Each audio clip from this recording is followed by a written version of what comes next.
MMORPGs are known to make players feel like the main character of the game. Most modern MMOs are built around player itself. You're introduced as a chosen hero and handed increasingly powerful equipment and sent on a journey where the world patiently waits for you to save it. Every quest, every dungeon, every story beat exists with you at the center. And then comes Gloria Victis, exactly the opposite of what every MMO stands for. From the moment you step into its world, it becomes clear you aren't the main character. The war has already begun. You're simply another soldier entering a conflict that has been unfolding long before you arrived. That philosophy defines almost every aspect of this game. Instead of building a world around scripted stories, Gloria Victis builds systems that encourages players to create those stories themselves. Every fortress captured, every caravan ambushed, every weapon crafted, and every alliance formed becomes part of an ever-changing world shaped almost entirely by the community itself. It's a rare design philosophy that feels less like an MMO theme park and more like a medieval society that continues to exist whether you are logged in or you're not. One of the first things you will notice is how restrained everything feels. Gloria Victis doesn't rely on massive fantasy landscape or extra visual effects to create immersion. Instead, it embraces realism. The world is filled with muddy roads, dense forests, small villages, wooden watchtowers, abandoned ruins, and imposing stone castles that dominate the horizon.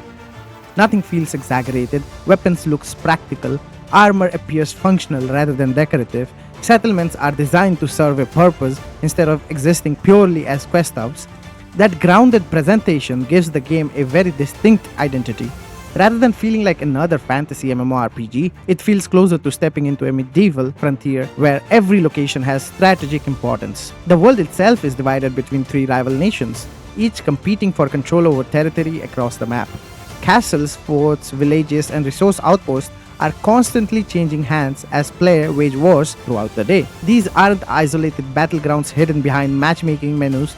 They are persistent objectives that remain part of the world long after the battle ends. Meaning, every castle, fort, villages, or these resource outposts have to be captured by the players itself. That persistence gives victories meaning. If your nation captures a fortress, you will actually see its banner flying above the wall. Friendly players begin using it as a staging ground. Merchants arrive, and the surrounding regions become safer for your faction. Likewise, losing territory doesn't simply reset after a timer, it weakens your nation's control over the world until players organize another assault to recapture the territory. Because of this, the map never feels static. It evolves through players' actions, making every login feel slightly different from the last.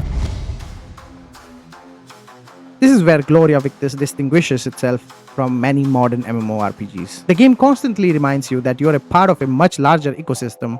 While exploring, you will pass groups transporting supplies to the front lines, gatherers harvesting resources deep inside forests, blacksmiths crafting equipment inside towns, scouts reporting enemy movements, and guilds preparing for the next siege. None of these players are following scripted events. They're simply contributing to the system that naturally support one another, and they're just doing their own job. That interconnection design gives every profession a sense of purpose. Resources gathered in the wilderness eventually becomes weapon carried into battles. Food prepared by cooks keeps armies supplied during prolonged conflicts. Crafted armor protects soldiers defending castles. Merchants move valuable goods between settlements while risking attacks from opposition faction. Even activities that appear peaceful ultimately contribute to the larger war effort.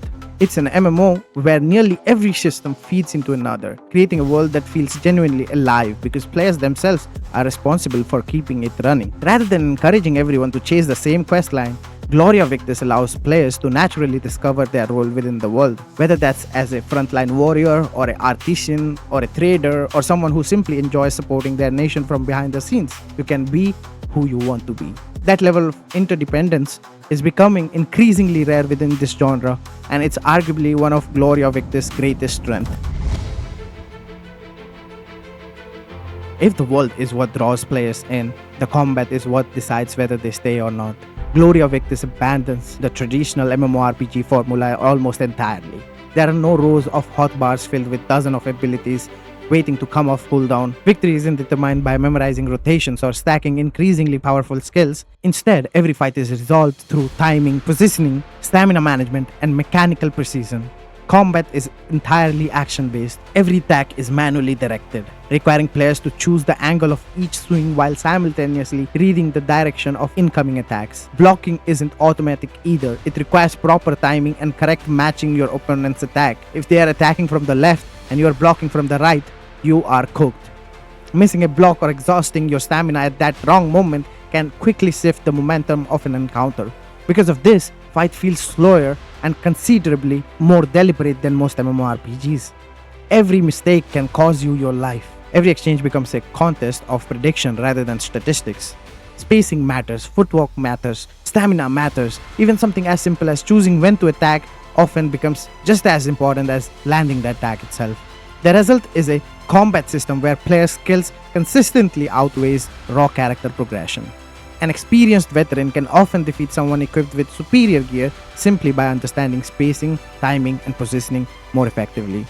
That balance creates an unusual sense of fairness. Better equipment certainly provides an advantage, but it rarely feels like an automatic victory. Instead, progression is layered across multiple systems. Your character gains levels, improving attributes, and unlocking additional specialization.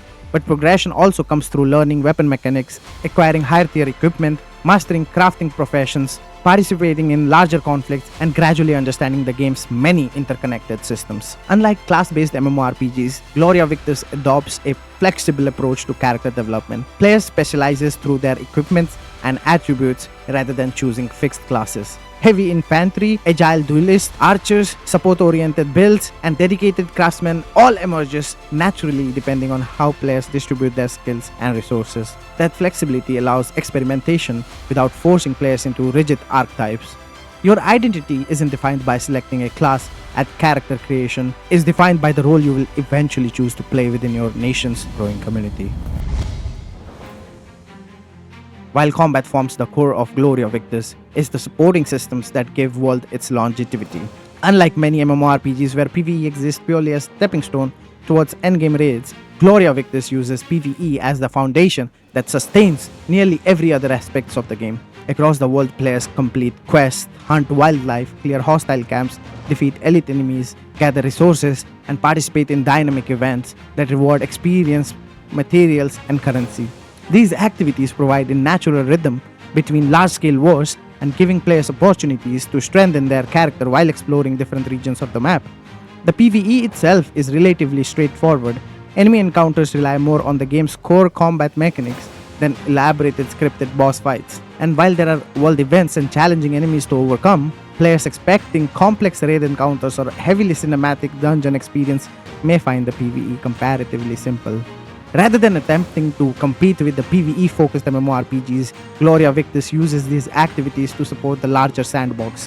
Every resource gathered, every enemy defeated, and every crafting material collected eventually contributes to something beyond individual progression. That becomes specifically apparent once you engage with crafting systems. Crafting isn't treated as an optional profession sitting quietly in the background. It's one of the pillars that keeps the world functioning. Weapons don't simply fall from bosses. Armor isn't endless generated from random loot drops. Instead, almost every piece of equipment entering circulations begins with player gathering raw materials from the environment before transforming them into usable gears through specialized professions. Blacksmiths forge swords and steel.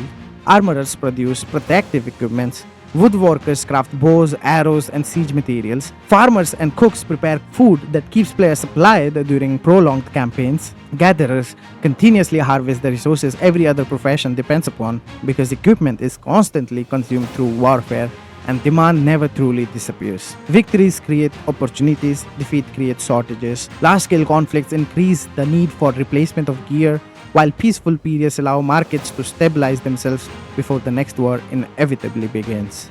This creates one of the game's strongest systems, a genuine player-driven economy. Supply and demand aren't artificial mechanics controlled by NPC vendors, they're shaped by the action of the community itself. Every siege fought, every caravan intercepted, and every territory captured has the potential to influence the flow of resources throughout the world. It's another reminder that Gloria Victis isn't built around isolated gameplay. Everything connects. Combat creates demands of equipment, crafting supplies that demand. Gathering supports crafting. Territory war influences resources. The economy reacts to those wars, and together, those systems create an MMO that feels less like a collection of activities and more like a living world where every profession, every battle, and every player contributes to the same ongoing story.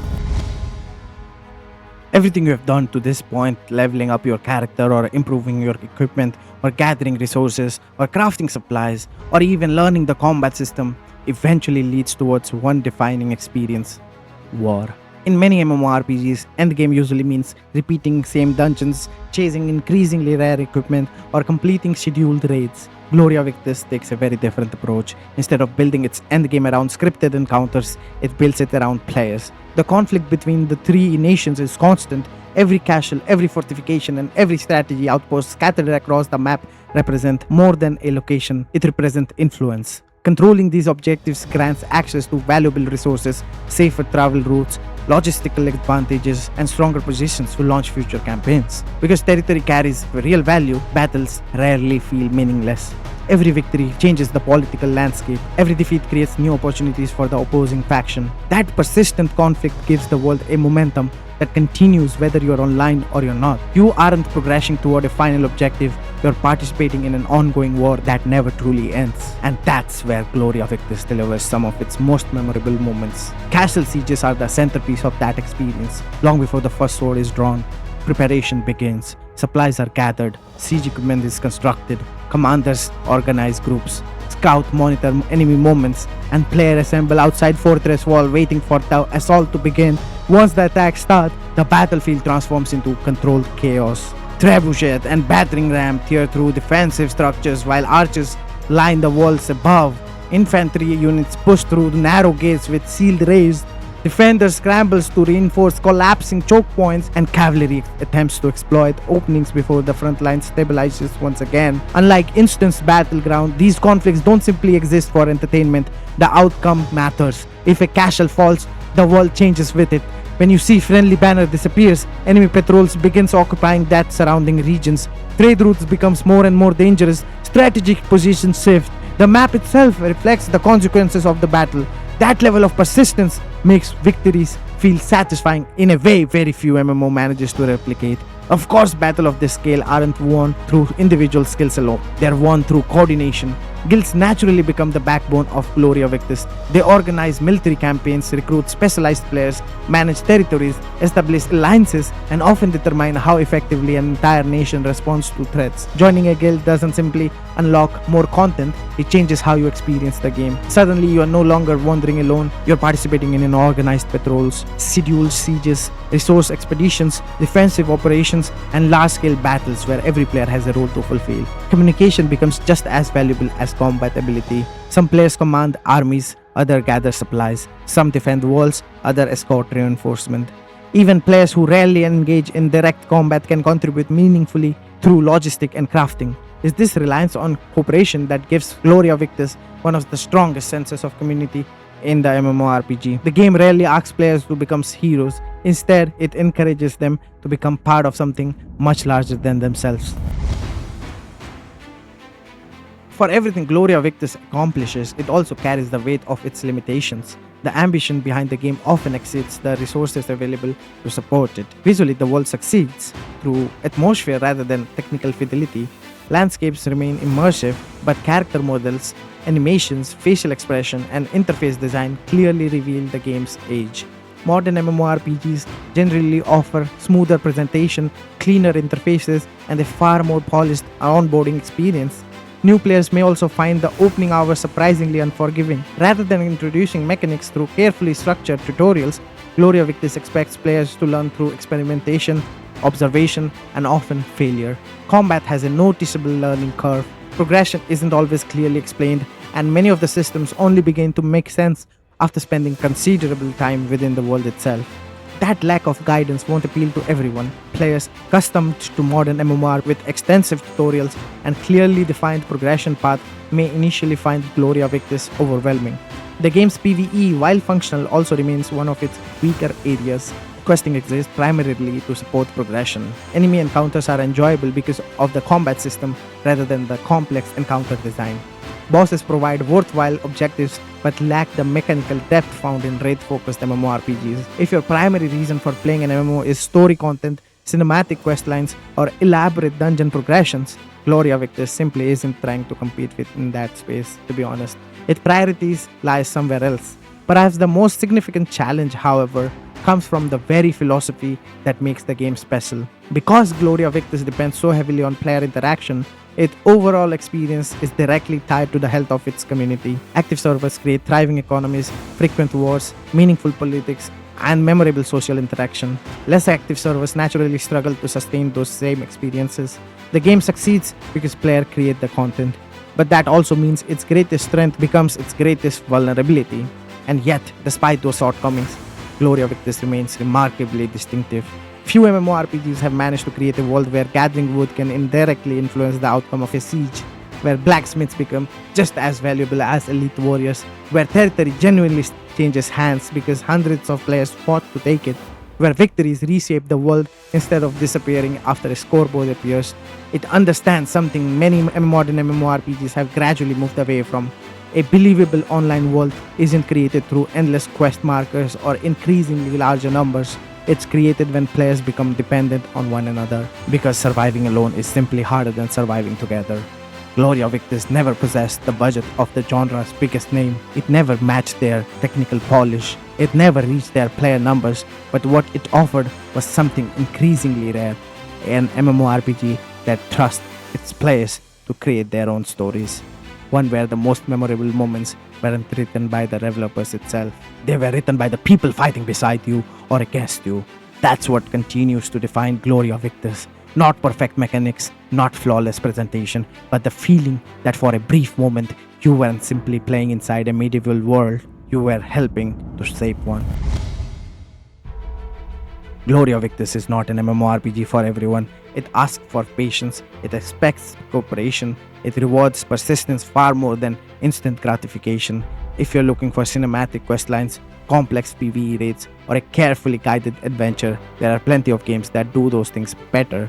But if what you're looking for is a persistent medieval sandbox where wars reshape the landscape, profession genuinely matters, communities drive the experience, and every battle feels like a part of larger conflict, Gloria remains one of the most compelling examples of that vision ever created. Its rough edges are impossible to ignore, its strengths are equally difficult to forget, and perhaps that's the best way to describe Gloria Victis. It isn't remembered because it was perfect, it's remembered because it dared to build a different kind of MMORPGs than the world usually expects. One where the world didn't exist for the players existed for the world. It's your boy Kybuza. I'll see you on the next one. Tada, bye bye, sayonara.